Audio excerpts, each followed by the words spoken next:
அப்பாடா ரொம்ப பிடிச்சிருக்கு. இதுக்கு பிளவுஸ் வந்து பாத்தீங்க. Hi friends, welcome to Vismaya குடில். இன்றைக்கி வந்து என்னோட ஃப்ரைடே மார்னிங் ரொட்டீன் தான் நீங்கள் பார்க்க போகிறீங்க. காலையில் எந்திரிச்சோடனே என்னோடய வேலை வந்து இந்த மாதிரி கிளிப்ஸ் எல்லாம் ஸ்க்ரீனில், அதுக்கப்புறமா கேலண்டர்லலாம் வந்து பாப்பா போட்டு வச்சுருந்தா. ஸோ அது வந்து அவளுக்கு ஒரு விளையாட்டு. ஸோ அதெல்லாம் எடுத்து வச்சுட்டு ஓரளவுக்கு வீடெல்லாம் க்ளீன் பண்ணிட்டு தான் நான் என்னோடய ரொட்டீன் வந்து இன்றைக்கி ஸ்டார்ட் பண்ணுறேன். ஸோ சில நாள் நமக்கும் வந்து அப்பா கொஞ்சம் டயர்டாக இருக்குது அப்படின்னு சொல்லி தோணும்ல, அந்த மாதிரி எனக்கு ஒரு டே தான் இது. காலையில் எந்திரிச்சோடனே ஒரு லேசியாக டயர்டாக ரெஸ்ட் எடுத்துகிட்டே இருக்கணும் மாதிரி தோணுன ஒரு நாள். பட் அதை வந்து நான் எப்படி வந்து ஃபஸ்ட் ஆஃப் ஃபுல்லுமே வந்து எனர்ஜெட்டிக்காக மாற்றினேன் அப்படிங்கிறத இந்த வீடியோவில் பார்க்க போகிறீங்க. இன்னொன்று, இந்த மாதிரி எனக்கு டயர்டாக இருக்கிறப்பெல்லாம் நான் இந்த டெக்னிக் தான் வந்து ஃபாலோ பண்ணுவேன். ஸோ அந்த கிளிப்பெல்லாம் எடுத்துகிட்டு அதுக்கப்புறமா வந்து ஃபேஸ்க்கு வந்து குங்குலியம் க்ரீம் அதை வந்து நான் அப்ளை பண்ணுறேன். பாப்பா வந்து தூங்கிட்டுருக்கா. ஸோ குங்குலியம் வந்து நான் அப்ளை பண்ணிவிட்டு எனக்கு பிம்பிள்ஸ் வந்துருச்சு. என்னென்னா இப்போ ரீசெண்டாக வந்து ஒரு ப்ரைமர் யூஸ் பண்ணேன். அதனால் நல்லா வந்து ஃபேஸில் வந்து பார்த்திங்கனாக்கா பிம்பிள்ஸ் வர ஆரம்பிச்சிருச்சு. அதனால் அந்த குங்குலியம் க்ரீம் வந்து யூஸ் பண்ணிவிட்டு அதுக்கப்புறமா குளிச்சுட்டு வந்து இந்த மாதிரி பூஜா ரூம்லாம் வந்து க்ளீன் பண்ணிகிட்ருக்கேன். ஏன்னா எப்போதும் சாயந்தரத்தில் தான் வந்து வெள்ளிக்கிழமை அப்படின்னா அந்த சாம்பிராணி போடுறது. பட் இன்றைக்கி வந்து எனக்கு வெளியில் போகிற வேலை இருக்குது. நான் வந்து டயர்டாக இருக்குது அப்படின்னு வேற சொல்லியிருந்தேன்ல. ரொம்ப டயர்டாக இருந்தது, தூங்கிட்டே இருக்கணும் மாதிரி இருந்தது. பட் நம்மளை மாதிரி பெண்களுக்கு, அதுவும் வீட்டில் வந்து ஹவுஸ் ஒய்ஃபாக இருக்கிறவங்களுக்கு வந்து ரெஸ்ட்டே இருக்காது. நமக்கு வந்து இடி இடித்தாலும், மழை பெஞ்சாலும், கவர்மெண்ட் ஹாலிடேவாக இருந்தாலும், ஃபெஸ்டிவலாக இருந்தாலும் நமக்கு வந்து வேலை இருந்துக்கிட்டே தான் இருக்கும். அதை வந்து நம்ம எப்படி ஹேண்டில் பண்ணுறோம் அப்படிங்கிறதுல தான் இருக்குது. ஸோ நான் எனக்கு எப்போதுமே இந்த மாதிரி ரொம்ப டயர்டாக இருக்கிற நாட்களில் வந்து என்ன பண்ணுவேன்னாக்கா, சில நாள் வந்து அப்படியே படுத்து தூங்கிடுவேன். பாப்பா வந்து பிறக்கிறதுக்கு முன்னாடி, இல்லை வந்து பாப்பாவை பார்த்துக்க யாராவது ஆள் இருந்தாங்க அப்படின்னா. பட் இப்போ வந்து வேறு ஆப்ஷனே இல்லை, நம்ம தான் வந்து பாப்பாவை பார்த்துக்கணும். அவளுக்கு வந்து ஆன்லைன் கிளாஸ் இருக்குது, அதை வந்து அட்டென்ட் பண்ண வைக்கணும். அதனால் நான் என்னோடய ஃபஸ்ட் ஹாஃபில் வந்து பார்த்திங்கனாக்கா எல்லா வேலையுமே வந்து முடிச்சிடுறேன். முடிச்சுட்டு செகண்ட் ஹாஃப் ஃபுல்லும் ஸ்கூல் லீவ் விட்டா மாதிரி தான், எனக்கு எந்த வேலையுமே வந்து வச்சுக்க மாட்டேன். ஸோ அந்த மாதிரி தான் இன்றைக்கி வந்து நான் பிளான் பண்ணிட்டேன். இது வந்து அன்னலக்ஷ்மி அப்படின்னு சொல்லுவாங்க. ஸோ இந்த அரிசியை வந்து கீழே கொட்டக்கூடாது, நம்ம வந்து வாரம் மாற்றணும். இன்றைக்கி என்னோடய கையில் வந்து கொஞ்சம் சுட்டுடுச்சு. அதனால் நான் முத நாளே வந்து பார்த்திங்கனாக்கா என்னோடய சாமி ஜாமான்லாம் விளக்கலை. ஒரு எண்ணெய் சட்டியை அப்படியே சூடோடு தூக்கிட்டேன். ஸோ அதனால தான் வந்து விளக்காமல் கொஞ்சம் அந்த அரிசி வச்ச இடம்லாம் அப்படியே தெரியுது. ஸோ நம்மளால் உடம்பு முடிஞ்சது தானே செய்ய முடியும், நம்ம வேணும்னு செய்யாமல் இருக்க போகிறது கிடையாது. ஸோ அது மாதிரி அரிசியை வந்து மாற்றிட்டு அந்த பழைய அரிசியை வந்து சமையலுக்கு யூஸ் பண்ணிவிட்டு அந்த புது அரிசியை வந்து மாற்றி வச்சுடுவேன். பச்சரிசி தான் வைக்கணும் அப்படின்னு சொல்லுவாங்க. அடுத்து வந்து ராகி சேமியா வந்து செய்யறதுக்காக தண்ணியில் கொஞ்சோண்டு உப்பு போட்டு ராகியை ஒரு 50 செகண்ட் ஊற வச்சுட்டு அதை எடுத்து இட்லி பானையில் வச்சு வேக வச்சிடுறேன். அதுக்கப்புறமா தேங்காய் துருவி போட்டு வெல்லம் போட்டு நல்லா கிளறிடலாம். உங்களுக்கு வேணும்னா நீங்கள் வந்து நெய்யில் முந்திரி பருப்பு, திராட்சை எல்லாம் வறுத்து கூட போட்டுக்கலாம். ஜென்ரலாக வந்து ராகி, வெங்காயம், அந்த காஞ்ச மிளகாய் எல்லாம் தாளித்து பண்ணுவாங்கல்ல. பட் இப்படி ட்ரை பண்ணி பாருங்கள், அதுவுமே வந்து ரொம்ப நல்லாயிருக்கும். ஸோ இதுதான் எங்களோட மார்னிங் பிரேக்ஃபாஸ்ட் இன்றைக்கி. ஸோ பிரேக்ஃபாஸ்ட் முடிஞ்சதுக்கு அப்புறமா வந்து பார்த்திங்கனாக்கா, நான் இன்றைக்கி காலையிலே வந்து ஒரு 10 மணி மாதிரி இருக்கும். அப்போவே வந்து சாமி கும்பிட்டுடலாம் அப்படின்னு சொல்லிட்டு சாமி ரூமில் லைட்டெல்லாம் போட்டேன். காலையில் இது வந்து சடன் பிளான் தான், ஈவினிங் வந்து வெளில போகிறது. அதனால் பூ எதுவும் இல்லை. சரி ஓகே பரவாயில்ல அப்படின்னு சொல்லிட்டு விளக்கேற்றிட்டு சாம்பிராணி எல்லாம் வந்து நான் போட்டுடுறேன். சாம்பிராணி வந்து எனக்கு எப்படி போட பிடிக்கும் அப்படின்னு பார்த்தீங்கன்னா, சிரட்டை இருக்குல்ல, அதை வந்து கேஸ் ஸ்டவ்வில் வச்சு நல்லா எரிய வச்சு, நம்மக்கிட்ட மூலிகை சாம்பிராணி இருக்குது, அதை போடுறதுக்கு தான் எனக்கு ரொம்ப பிடிக்கும். ஆனால் இன்றைக்கி வந்து கொஞ்சம் பிஸியாக இருக்கும், டைம் இல்லை, எனக்கும் வந்து கொஞ்சம் டயர்டாக இருந்தது. அதனால் இந்த கம்ப்யூட்டர் சாம்பிராணி வந்து நான் ஏற்றிடுறேன்.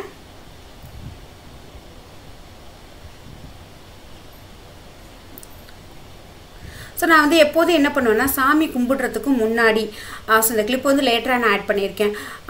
நான் வந்து இந்த சாமி பாட்டு ஃபஸ்ட்டே உங்களுக்கு வந்திருக்கும் பார்த்திங்களா, அந்த மாதிரி எனக்கு பெருமாள் பாட்டு அப்படின்னா ரொம்ப பிடிக்கும். எத்தனை பேருக்கு பெருமாள் பாட்டு பிடிக்கும், எத்தனை பேருக்கு சுப்ரபாதம் பிடிக்கும், யார் யாருக்கெல்லாம் கந்தசஷ்டி கவசம் பிடிக்கும் அப்படிங்கிறத வந்து கமெண்ட்டில் ஷேர் பண்ணுங்கள். எனக்கு சாமி பாட்டிலே பார்த்திங்கன்னா இந்த 3 பாட்டும் வந்து ரொம்ப பிடிக்கும்.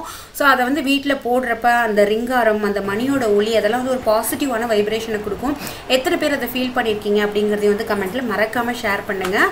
ஸோ சாமி கும்பிட்டாச்சு, நம்ம வந்து பிரேக்ஃபாஸ்ட்டும் முடிஞ்சாச்சு. அதுக்கப்புறமா துணியெல்லாம் வந்து கொஞ்சம் துவைக்க வந்து போட்டிருந்தேன். ஏன்னா அம்மா அப்பெல்லாம் ஊருக்கு கிளம்பிட்டாங்க. ஸோ அவங்க யூஸ் பண்ண பெட் ஸ்ப்ரெட்டு, அதுக்கப்புறமா பில்லோ கவர்ஸ் இதெல்லாம் வந்து நான் துவைக்க போட்டிருந்தேன். அதெல்லாம் எடுத்து மாடியில் காய போட்டுட்டு அதுக்கப்புறம் தான் வந்து என்னோடய ரொட்டீனை வந்து நான் ஸ்டார்ட் பண்ண போகிறேன்.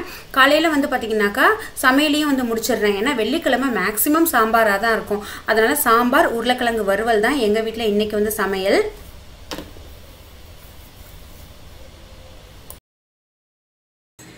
அப்பாடா ஃப்ரெண்ட்ஸ் வேலையெல்லாம் வந்து முடிஞ்சிடுச்சு. இன்னைக்கு காலையிலேயே பூஜை அப்படின்னா ஈவினிங் வந்து கொஞ்சம் வெளியில போற வேலை இருந்தது. அதனால தான் வந்து காலையிலேயே வந்து பூஜை பண்ணிடலாம் அப்படின்னு சொல்லிட்டு காலையில வேலை சமையல் எல்லாத்தையுமே வந்து முடிச்சிட்டேன். இப்போ வந்து ஒரு 11:30 மணி இருக்கும் அப்படின்னு சொல்லி நினைக்கிறேன். ஏன்னா ஈவினிங் வந்து வெளியில போகணும். அப்புறம் நம்மளோட சப்ஸ்கிரைபர் வந்து எனக்கு ரிவ்யூக்காக சில சாரீஸ் எல்லாம் வந்து அனுப்பிச்சு வச்சாங்க. ஸோ அது வந்து நம்ம கட்டி பார்த்துட்டு அதுக்கப்புறமா நம்ம ரிவ்யூ பண்ணலாம் அப்படின்னு சொல்லி நான் நினைச்சேன். இப்போ நான் கட்டியிருக்கல, இது வந்து ஜூட் காட்டன் அப்படின்னு சொல்றாங்க. ரொம்ப அழகா இந்த மாதிரி கோலம் எல்லாம் போட்டு இருக்கு. நான் இந்த மாதிரி கோலம் போட்ட சாரீஸ் எல்லாம் வந்து கட்டினதே இல்லை. சரி நம்ம கட்டி பார்ப்போமே. நான் வந்து ரொம்ப வந்து காட்டன் வந்து எடுக்க மாட்டேன், ஏன்னா உடம்போட ஒட்டாது, அது தனியா நின்றுட்டு இருக்கும் அப்படின்னு சொல்லிட்டு இந்த ஜூட் காட்டன் சாரீ பாருங்க, அப்படியே உடம்போட உடம்பா செட் ஆன மாதிரி இருக்கு. ரொம்ப அழகா இருக்கு, ரொம்ப பிடிச்சிருக்கு. இதுக்கு பிளவுஸ் வந்து பாத்தீங்கன்னா இந்த மாதிரி தான் கொடுத்துருக்காங்க. ஸோ நான் வந்து பிளாக் கலர்ல என்கிட்ட ஆல்ரெடி இருந்த பிளவுஸ் வந்து போட்டிருக்கேன். ஸோ இது இல்லாம ஒரு 1 2 3 4 5 இது இல்லாம ஒரு 5 சாரீ மாதிரி நமக்கு அனுப்பியிருக்காங்க. நான் ஒன்னு ஒன்னா காமிக்கிறேன். நான் கட்டியிருக்கிற புடவையோட விலை வந்து பாத்தீங்கன்னாக்கா 450 ரூபாய். நம்மளோட சப்ஸ்கிரைபர் வந்து பாத்தீங்கன்னாக்கா சுபீஸ் லைஃப் ஸ்டைல் அப்படின்னு சொல்லிட்டு ஒரு யூடியூப் சேனலும் வச்சிருக்காங்க. அதோட லிங்க், அந்த சேனலோட லிங்க் வந்து நான் டிஸ்கிரிப்ஷன் பாக்ஸ்ல கொடுக்குறேன். அதுல வந்து பாத்தீங்கன்னாக்கா அவங்களோட எல்லா சாரியோட கலெக்ஷன்ஸுமே வந்து போட்டிருக்காங்க. இப்ப ஏதோ கிவ் அவே கூட அனௌன்ஸ் பண்ணிருக்காங்க போல. சாரி வாங்குறவங்களுக்கு சம் ஆஃபர்ஸ் எல்லாம் வந்து கொடுக்குறாங்க. ஸோ 300 ருபீஸ்ல இருந்து ஸ்டார்ட் ஆகி நிறைய சாரீஸ் வந்து வச்சிருக்காங்க. உங்களுக்கு இன்னைக்கு நான் காமிச்சிருக்கிற சாரீஸ் எல்லாம் பிடிச்சிருக்கு அப்படின்னாக்க நீங்க அவங்களோட சேனல்ல போய் பாருங்க. இன்னும் வந்து உங்களுக்கு ஒரு கிளியரான ஐடியா கிடைக்கும். இப்போ வந்து ஒவ்வொரு சாரியா நம்ம பார்க்கலாம். ஃப்ரெண்ட்ஸ், நம்ம வந்து ஃபர்ஸ்ட் பாக்குறது வந்து செட்டிநாடு காட்டன். இதுதான் வந்து பார்க்க போறோம். இது வந்து பாக்குறதுக்கு ரொம்ப சிம்பிளா இருக்கும், ஆனா ரொம்ப நீட்டா ஒரு ரிச்சான லுக் வந்து கொடுக்கும். இந்த மாதிரி கான்ட்ராஸ்டா நம்ம பிளவுஸ் எல்லாம் போடுறப்ப இந்த பிளவுஸ் வந்து ஸ்டிச் பண்ணி வச்சிட்டோம்னா நம்ம நிறைய மிக்ஸ் அண்ட் மேட்ச் வந்து பண்ணி போட்டுக்கலாம். இந்த சாரி வந்து கட்டிட்டு ஒரு ஆக்சிடைஸ்டு ஜுவல்லரி போட்டீங்க, ஒரு பெரிய ஜிம்கா போட்டீங்க அப்படின்னா அவ்வளவு அழகா இருக்கும். இன்னொன்னு, நான் கட்டியிருக்கேன்ல இந்த சாரி, இந்த மாதிரி சாரீஸ் வந்து நான் எடுத்தது கிடையாது. அவங்களே எனக்கு நல்லா இருக்கும் அப்படின்னு சொல்லி அதை வந்து செலக்ட் பண்ணி அனுப்பியிருக்காங்க. சோ நீங்களும் வந்து கமெண்ட்ல சொல்லுங்க இந்த சாரி நல்லா இருக்கு அப்படின்னு சொல்லிட்டு. கட்டினதுக்கு அப்புறமா எனக்குமே இது வந்து ரொம்ப பிடிச்சிருந்தது. சோ ஃபர்ஸ்ட் சாரி இது ஃபுல்லுமே வந்து பிளைனா தான் இருக்கும். பல்லுல மட்டும் பாத்தீங்கன்னா ஒரு ஸ்ட்ரைட் லைன் மாதிரி கொடுத்திருப்பாங்க. ஜஸ்ட் ஒரு ஒயிட் கலர்ல ஒரு ஸ்ட்ரைட் லைன் கொடுத்திருப்பாங்க. உங்களுக்கு வந்து கிட்டக்க காமிக்கிறேன். இப்படிதான் இருக்கு. அடுத்தது நம்ம பார்க்க போறது வந்து குப்படம் சில்க் காட்டன் சாரி அப்படின்னு சொல்றாங்க. சோ இது வந்து ஒரு செக்குடு போட்டு பாலும் பழமும் டிசைன் அப்படின்னு சொல்லிட்டு முன்னாடி எல்லாம் சொல்லுவாங்கல்ல, அந்த மாதிரி இருக்கிற ஒரு சாரி தான். இதுக்கு வந்து பல்லு எல்லாம் ஃபுல்லும் ஜரி வச்சு கொடுத்துருக்காங்க. ஸோ இதோட ஃபிளீட் வந்து போயிடும். ஸோ பல்லு வந்து பாத்தீங்கன்னா இந்த மாதிரி ஃபுல்லுமே வந்து ஜரி வச்சு கொடுத்துருக்காங்க. உங்களுக்கு பிளவுஸ் வந்து இதுலயே இதே மாதிரி வருது.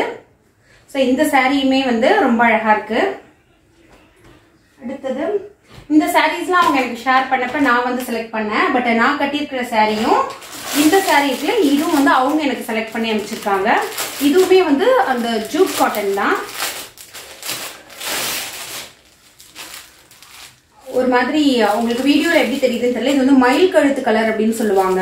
ஸோ பீகாக் கிரீன்ல வந்து அழகான peacock design, orange colour border போட்டு கொடுத்துருக்காங்க. இந்த பார்டர் வந்து பாத்தீங்கன்னா கொஞ்சம் கிளிட்டரிங்கா, அந்த ஒரு ஷைனிங்கா இருக்கும். அந்த ஷிம்மரிங் எஃபெக்ட்ல வந்து இதை கொடுத்துருக்காங்க. ஸோ அடுத்தது வந்து பாத்தீங்கன்னா நம்ம வந்து ஒரு குப்படம் சில்க் காட்டன் சாரி தான் வந்து பார்க்க போறோம். இதை நான் வந்து பார்த்தப்ப செலக்ட் பண்ணப்ப இது வந்து ஒரு நல்ல பிளாக் வித் பிங்க் காம்பினேஷன் அப்படின்னு சொல்லி நினைச்சு நான் செலக்ட் பண்ணேன். ஆனா இதை வந்து பாத்தீங்கன்னாக்கா நல்ல ஒரு பச்சை, கரும் பச்சைன்னு சொல்லுவாங்கல்ல, அந்த மாதிரி. இதுல ஒரு சைடு வந்து கிரீன் கலர் அந்த தாளம்பூ டிசைன்ல வந்து பார்டரும், ஒரு சைடு வந்து அந்த பிங்க் கலர்ல தாளம்பூ டிசைன்ல வந்து கொடுத்துருக்காங்க. ஸோ இதோட பல்லு வந்து பாத்தீங்கன்னா இந்த மாதிரி இருக்கும். பிளவுஸ் வந்து இப்படி கொடுத்துருக்காங்க உங்களுக்கு பிங்க் கலர்ல. அவங்க கிட்ட நிறைய சாரி கலெக்ஷன்ஸ் எல்லாம் இருக்கு, நீங்க வந்து போய் பாருங்க அவங்களோட சேனலை. அடுத்தது இந்த கிரீனு. ஸோ அடுத்தது பாத்தீங்கன்னா இந்த கிரீன் சாரி தான். இதுல வந்து ரெண்டு சைடுமே இந்த மாதிரி ப்ளூ கலர் பார்டர் வந்து கொடுத்துருக்காங்க. தாளம்பூ ஜரி வந்து கொடுத்துருக்காங்க. ஃபுல்லுமே இதே மாதிரி தான் இருக்கும் சாரி. உங்களுக்கு பிளவுஸ் வந்து பாத்தீங்கன்னாக்கா பல்லு அண்ட் பிளவுஸ் வந்து இந்த மாதிரி இருக்கும். உங்களுக்கு நான் ஓப்பன் பண்ணியே காமிச்சிடுறேன் லைட்டா. ஓகே, ஸோ இந்த மாதிரி இருக்கும் உங்களுக்கு. கட்டுறப்ப இது ரொம்ப அழகா இருக்கும். ஓகே ஃப்ரெண்ட்ஸ், அவ்வளவுதான். இதோட இந்த வீடியோ வந்து முடியுது. கண்டிப்பா இந்த வீடியோ வந்து உங்களுக்கு பிடிச்சிருக்குன்னு சொல்லி நான் நம்புறேன். மறக்காம இந்த சாரியில உங்களுக்கு எந்த சாரி பிடிச்சது அப்படின்னு சொல்றதும் கமெண்ட்ல ஷேர் பண்ணுங்க. இதே மாதிரி ஒரு சூப்பரான வீடியோட நான் மண்டே மீட் பண்றவங்கள. அது வரைக்கும் தேங்க்யூ ஃப்ரெண்ட்ஸ். பை.